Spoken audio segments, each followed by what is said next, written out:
రంగారెడ్డి జిల్లా షాద్నగర్లో దొంగలు హల్చల్ చేశారు. పట్టణంలోని మహబూబ్ నగర్ రోడ్డులో ఉన్న సాయిబాబా కాలనీలో దొంగలు గడ్డపార రాడ్లతో ఇళ్లలోకి చొరబడి వాటితో తలుపులు తీయడానికి ప్రయత్నించినట్లు సీసీ కెమెరాలో రికార్డైంది.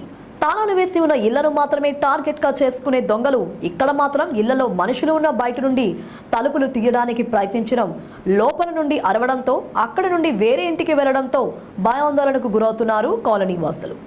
గతంలో దొంగతనాలు జరిగినా ఇలా మారణ యుద్ధాలు చేతబట్టుకుని దొంగలు తిరగడం చూడలేదని ఆందోళన వ్యక్తం చేస్తున్నారు. ఇళ్లలో మనుషులు ఉన్నారా లేరా అని చూడకుండా ఎగిరెగిరి తలుపులు తన్నడం సీసీ కెమెరాలో రికార్డైంది. రాత్రి అయిందంటే బయటికి మహిళలు పిల్లలు రావడానికి భయపడుతున్నారని, ఇప్పటికే స్థానిక పోలీస్ స్టేషన్లో ఫిర్యాదు చేశామని, పోలీసులు వెంటనే స్పందించి కాలనీలో పోలీస్ పీకెట్ ఏర్పాటు చేయాలని స్థానికులు కోరుతున్నారు.